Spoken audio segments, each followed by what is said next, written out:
Ouça agora a minissérie Nosso Lar, uma iniciativa do radialista e jornalista Paiva Neto. Os direitos autorais da obra literária de André Luiz, psicografada por Francisco Cândido Xavier, pertencem à Federação Espírita Brasileira, que gentilmente autorizou a sua radiofonização. Realização: Rede Boa Vontade de Comunicação. Fundação José de Paiva Neto.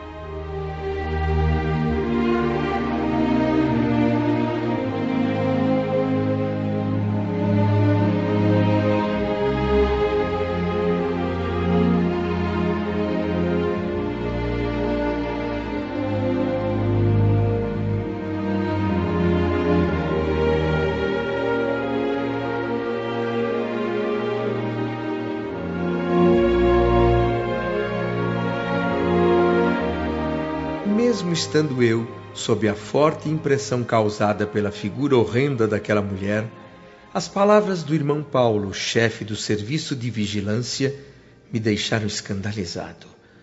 Abandonar a infeliz mendiga à própria sorte? Não seria isso faltar aos deveres cristãos? Notei que Narcisa, com toda a sua vivência e todas as suas defesas, também parecia abalada agora. Mas, irmão Paulo, não há um meio de acolhermos essa miserável criatura nas câmaras? Se eu permitir uma coisa dessas, estarei traindo a minha função de vigilante, irmã. Como é? Vocês são mesmo anjos ou quem? Até quando eu vou esperar a sua decisão? Narcisa, notou alguma coisa além dos pontos negros em volta dela? Não, só vejo os pontos negros. Conte as manchas pretas. Veja a quantidade delas. —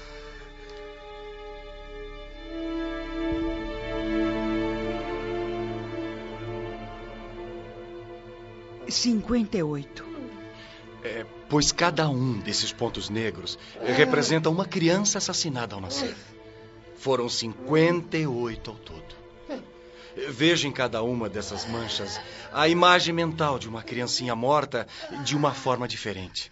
Umas brutalmente golpeadas, outras asfixiadas. Deus de misericórdia, quanta maldade! Para aliviar consciências alheias, cometeu crimes hediondos, explorando a infelicidade de mocinhas inexperientes.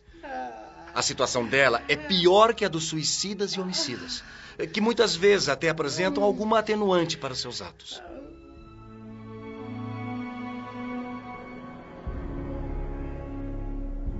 Eu estava assombrado com o que ouvia. Não conseguia dizer nada. Passou pela minha cabeça rapidamente a lembrança de que algumas vezes na Terra, como médico, a própria situação da paciente me fez considerar a necessidade de eliminar o feto para salvar a vida da mãe. Isso em condições de perigo comprovado e sem alternativa, evidentemente. Parecendo ler os meus pensamentos, o vigilante-chefe acrescentou: Não estou falando aqui de providências legítimas, que na verdade são provações redentoras pelas quais certas pessoas devem passar. Estou me referindo ao crime de assassinar aleatoriamente aqueles que devem renascer para uma nova experiência física. Seres que trazem desde a concepção o inalienável direito à vida. Irmão Paulo, eu também já errei muito no passado. Peço que reconsidere sua decisão. Se permitir o socorro a esse infeliz, eu me comprometo a cuidar dela de maneira especial. Minha querida amiga Narcisa, eu reconheço que todos nós somos espíritos endividados, mas temos a nosso favor a capacidade de reconhecer as próprias fraquezas e a boa vontade de resgatar os nossos débitos. Essa criatura é diferente. Tudo o que ela mais deseja no momento é perturbar quem trabalha. Os sentimentos dela são nascidos da hipocrisia. Essa mulher tem uma poderosa força destrutiva. Querem uma prova? Venham. Vamos chegar mais perto dela. Prestem atenção. Podem se aproximar, santas criaturas! Eu não sou nenhum monstro! Não tenho medo, não! Ai! O que deseja de nós, ai, irmã? Socorro! Socorro! Socorro! Eu preciso de ajuda! Irmãos benfeitores! Não me abandonem! Ai! Minha amiga, procure compreender. É preciso saber aceitar o sofrimento. Ele jamais é gratuito. Quantas vezes você cortou a vida de criancinhas indefesas e espíritos reencarnados com a permissão de Deus? Quem disse que eu cometi essa infâmia? Minha consciência está tranquila, seu canalha! Eu gastei toda a minha vida ajudando mães a dar a luz na terra! Eu fui caridosa, boa e pura! Não é o que se vê na fotografia viva dos seus pensamentos e atos, minha irmã. Creio que ainda não descobriu o que significa remorso. Quando abrir sua alma às bênçãos de Deus, reconhecendo suas próprias necessidades, então pode voltar aqui. Demônio!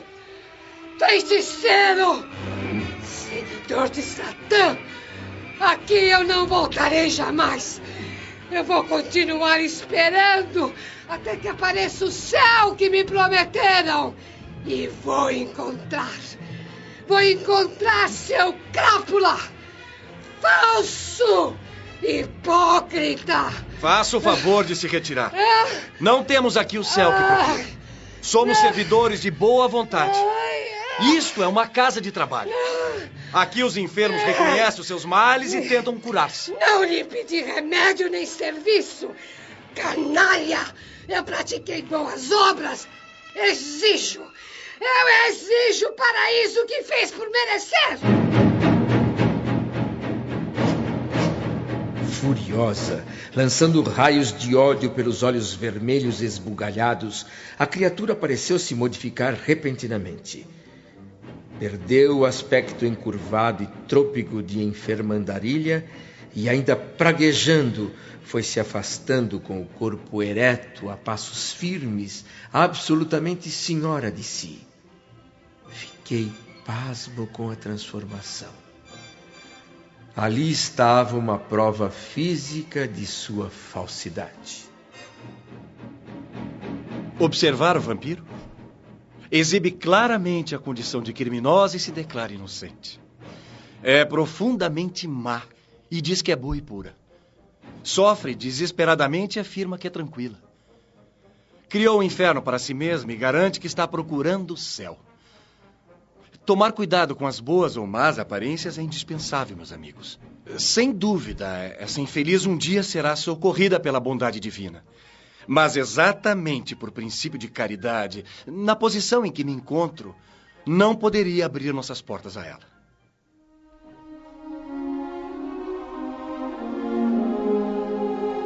Após a criatura se perder na névoa da noite além do portão, o vigilante-chefe gentilmente nos pediu licença e retornou apressado a seu posto nas câmaras retificadoras.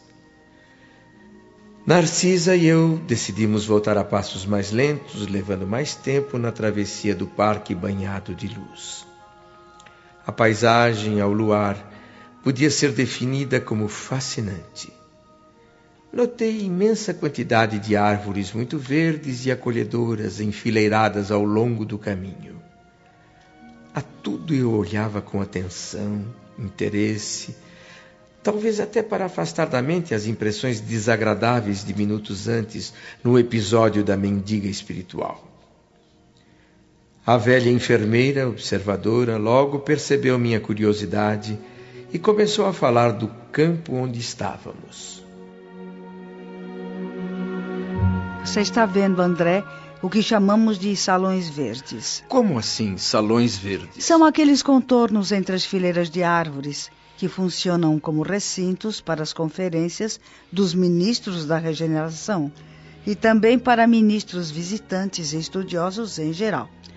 Um dos salões verdes está sempre reservado para as palestras do governador quando ele se digna de vir até nós. Mas que finalidade têm essas palestras, Narcisa? Basicamente, educação. Pensei que este campo extenso servisse apenas como um espaço de ligação com as zonas inferiores, apesar de ter observado alguma vegetação frutífera. Sim, por aqui passam alguns caminhos para o umbral, Mas também cultivamos vegetais para a fabricação de sucos alimentícios. Ah, é?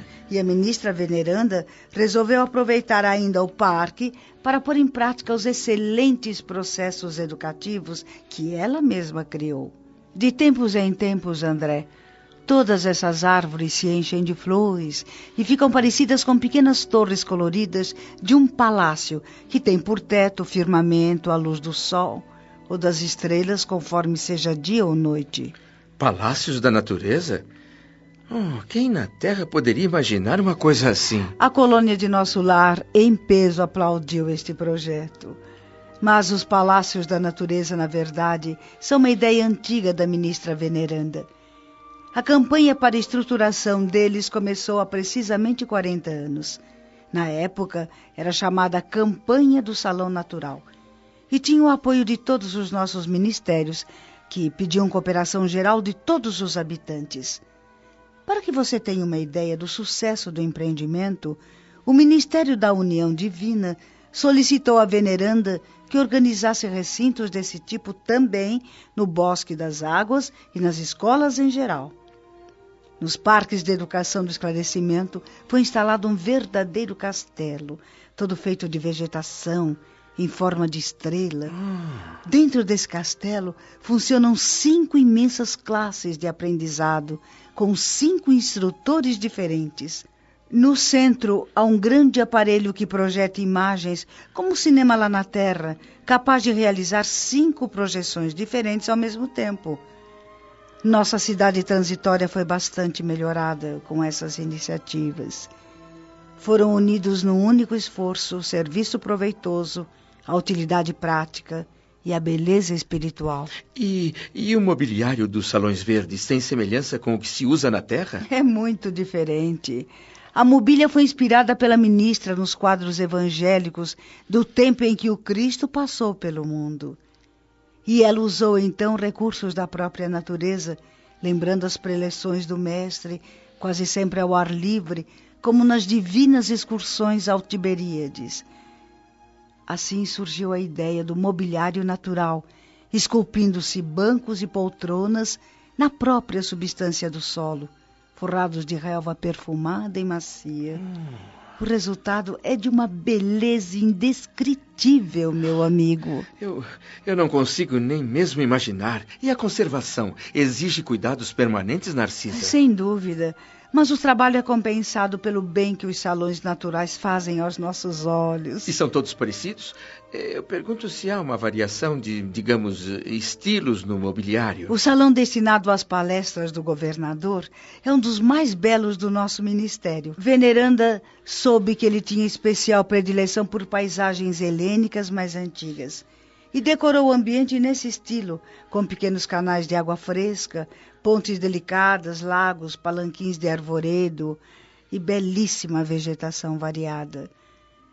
Cada mês do ano mostra cores diferentes, porque as flores vão se modificando em espécie de 30 em 30 dias. No mês de dezembro acontece o mais belo espetáculo, quando toda a natureza veste as suas mais lindas e variadas cores para comemorar o Natal de Jesus. Ao mesmo tempo, a colônia recebe os melhores pensamentos e as mais fortes promessas dos nossos irmãos encarnados na Terra. E, por sua vez, envia às esferas superiores poderosas afirmações de esperança e serviço, numa homenagem ao Mestre dos Mestres. Por tudo isso, esse salão, particularmente, deve ter um significado muito especial para todos os ministérios de nosso lar. Com certeza, André. Quase todos os domingos, o governador comparece para fazer sua palestra. E ali fica durante longas horas conferenciando com ministros, conversando com trabalhadores, fazendo sugestões valiosas, examinando nossas vizinhanças com o umbral, recebendo visitas, confortando enfermos convalescentes. E à noitinha, quando seus compromissos permitem, ouve música, assiste a números artísticos executados por jovens e crianças dos nossos educandários. Eu diria que esse palácio natural de uso do governador é uma espécie de atração turística da colônia. Todos os visitantes que vêm a nosso lar não saem daqui sem conhecê-lo. Acomoda confortavelmente mais de 30 mil pessoas. 30 mil? Mas é uma obra gigantesca. A colônia de Nosso Lar deve ter verdadeira adoração pela ministra veneranda. Toda a nossa gratidão é pouca para retribuir a dedicação dessa abnegada serva de Nosso Senhor. Além de todas as realizações na área da educação, ela criou muitos outros recursos e benefícios para atender aos mais infelizes. A governadoria considera seu trabalho um dos mais dignos. Veneranda é a entidade com maior número de horas de serviço de Nosso Lar e também a figura mais antiga do governo e dos ministérios em geral. 40 anos de trabalho e dedicação. 40 não, André. Há mais de 200 anos, Veneranda presta serviços ininterruptamente a Nosso Lar. Como deve ser respeitável essa benfeitora. Ela está entre as criaturas mais elevadas da nossa colônia, meu amigo. Os 11 ministros que trabalham com Veneranda na regeneração não tomam qualquer decisão importante sem antes ouvi-la. O parecer dela é definitivo na maioria dos processos mais complicados. Com exceção do próprio governador, a ministra é a única entidade em Nosso Lar que já viu Jesus nas esferas resplandecentes. Mas tem uma superioridade espiritual tão poderosa que faz dela uma pessoa humilde. Não comenta esse fato e desconversa quando alguém toca no assunto. Que espírito privilegiado! E por tudo que tem feito por Nosso Lar, a colônia já rendeu alguma homenagem à ministra veneranda? Pelo menos tentou. Há 4 anos Nosso Lar amanheceu em festa. As fraternidades da luz que regem os destinos cristãos da América fizeram uma homenagem à veneranda, conferindo a ela a medalha do mérito de serviço por 1 milhão de horas de trabalho útil. 1 milhão de horas trabalhando sem interrupção, sem reclamações e sem esmorecimentos. Na Praça Maior, uma grande multidão aguardava com alegria o momento solene, com a presença de toda a governadoria e de todos os ministérios. A comissão encarregada fez a entrega da medalha à ministra, sob os aplausos gerais. Veneranda chorou em silêncio. Disse que não tinha merecimento para tanto e em seguida transferiu o troféu à personalidade coletiva de Nosso Lar. O governador protestou, mas inutilmente. Ela desistiu de todas as festividades preparadas para a comemoração e jamais comentou a homenagem. Que mulher extraordinária! Por que permanece aqui? Por que não vive numa esfera mais elevada? Intimamente ela vive em regiões muito superiores à nossa e só permanece aqui na colônia por espírito de amor e sacrifício. Sabemos que essa benfeitora maravilhosa trabalha pacientemente há mais de 1000 anos em favor de um grupo de irmãos bem amados que no momento se encontram encarnados na Terra. Não sei até onde seria possível, Narcisa, mas será que algum dia poderei conhecer a ministra veneranda? Que tal se esse dia for amanhã? Como? Logo à tarde, depois da prece, a ministra virá ao salão dar aulas a respeito do pensamento.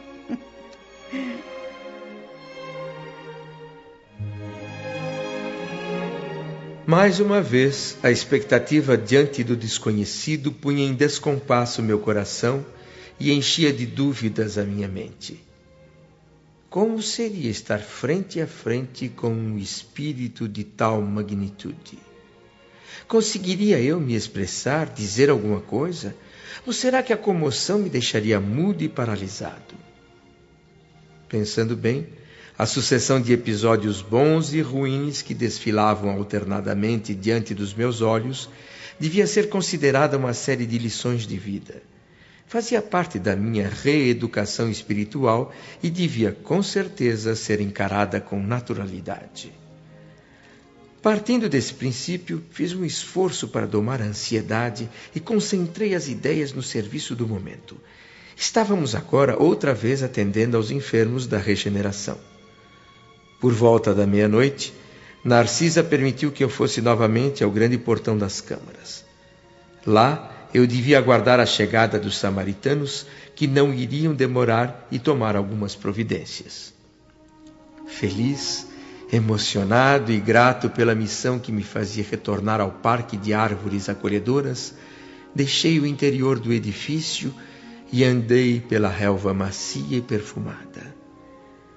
A atmosfera silenciosa da noite sob a luz da lua me envolvia em sensações de repouso e bem-estar. A brisa leve agitava suavemente a folhagem das árvores e era uma bênção para o caminhante. Aproveitei o fato de estar só para examinar com mais atenção a paisagem. Troncos frondosos recordavam o velho carvalho da terra. Outros pareciam pinheiros. Mais adiante, folhas que lembravam acácias, além de outras formas diversificadas de vegetação que inevitavelmente acabaram por levar o meu pensamento de volta ao passado no planeta. Que teria acontecido a Zélia e aos meus filhinhos, ela agora uma viúva e eles órfãos?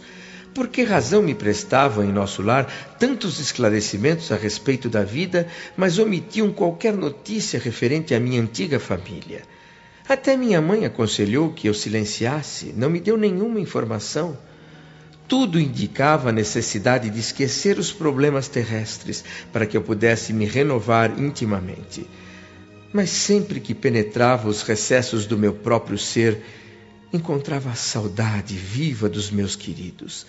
Desejava ardentemente rever a esposa muito amada, receber de novo o beijo dos filhinhos. Por que decisões do destino estávamos agora separados, como se eu fosse um náufrago abandonado numa praia desconhecida? Por outro lado, raciocinava que, se eu pudesse comparar a um naufrágio a minha experiência, o culpado pelo desastre não seria outro, senão eu mesmo. As vibrações novas de trabalho intenso e construtivo em nosso lar me faziam considerar, envergonhado, quanto tempo desperdicei no mundo. É certo que amei bastante minha companheira de lutas e meus filhos, dei a eles muita ternura. Só que, honestamente, reconheço nada ter criado de sólido no espírito da família. Verifiquei tarde demais esse descuido. Quem atravessa um campo sem semear trigo e proteger a fonte, não pode querer voltar para comer pão e matar a sede. Já próximo do grande portão das câmaras, lembrei o sofrimento, a incompreensão que enfrentei nas regiões inferiores, logo após desencarnar. Pensei no primeiro encontro com o ministro Clarencio, ainda na paisagem desolada do umbral, nas grandes interrogações que me atormentavam naquele momento. Afinal, onde estaria situado o lugar de sonhos? Na terra mesmo ou naquela colônia espiritual? Tentei banir da mente essas questões conflitantes e prestar atenção ao vento calmo, na esperança de colher respostas em seu sussurro. Nada ouvi. Mas demorei um tempo na contemplação do quadro sereno entre a admiração e a prece. Depois, voltei à consciência do serviço e olhei por sobre a cancela o campo de cultura que se estendia até sumir no horizonte. O que eu vi então fez meu sangue gelar nas veias. 2 vultos enormes, de aparência assustadora, caminhando rapidamente na minha direção. Pareciam 2 homens, porém feitos de algum material estranho, meio luminoso. Dos pés e dos braços pendiam filamentos esquisitos e da cabeça uma espécie de fio muito longo. Identifiquei logo os 2 como fantasmas horríveis. Fiquei um tempo paralisado pelo medo, mas depois consegui forças para sair correndo de volta ao prédio. Cheguei com os cabelos em pé, completamente dominado pelo pavor. Ofegante, olhos arregalados, comecei a contar o acontecido a Narcisa. A velha enfermeira ouviu tudo e teve uma reação que eu jamais poderia esperar. Começou a rir.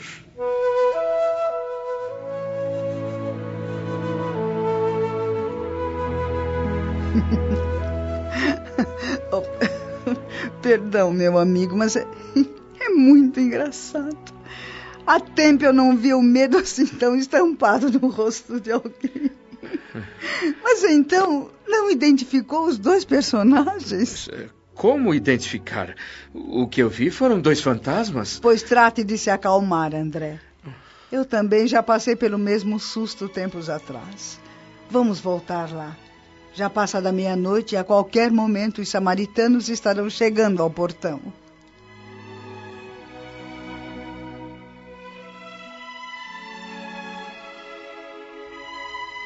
Veja, Narcisa, lá vão os dois. Agora estão se afastando de nosso lar. Estão envolvidos em claridade azul. Devem ser dois mensageiros de grande elevação, encarnados na Terra. Talvez a tarefa deles por aqui não possa ser conhecida por nós. Mas como encarnados na Terra?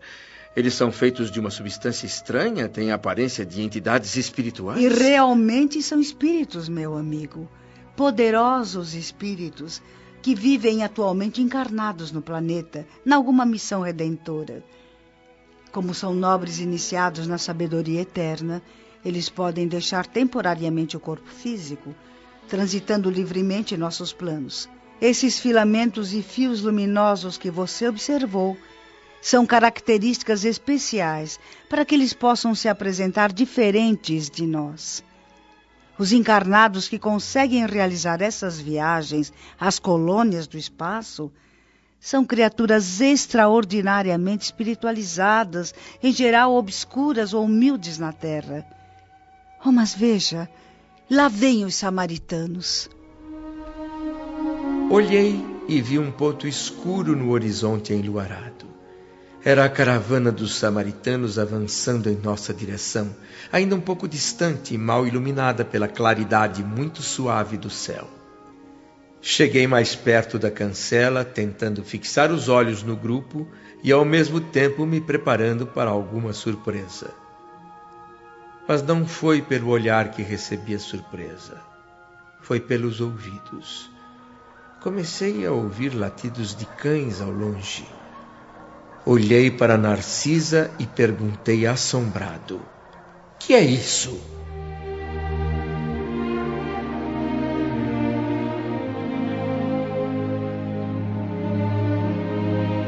Minissérie Nosso Lar. Uma iniciativa do radialista e jornalista Paiva Neto. Os direitos autorais da obra literária de André Luiz, psicografada por Francisco Cândido Xavier, pertencem à Federação Espírita Brasileira, que gentilmente autorizou a sua radiofonização. Realização: Rede Boa Vontade de Comunicação. Fundação José de Paiva Neto.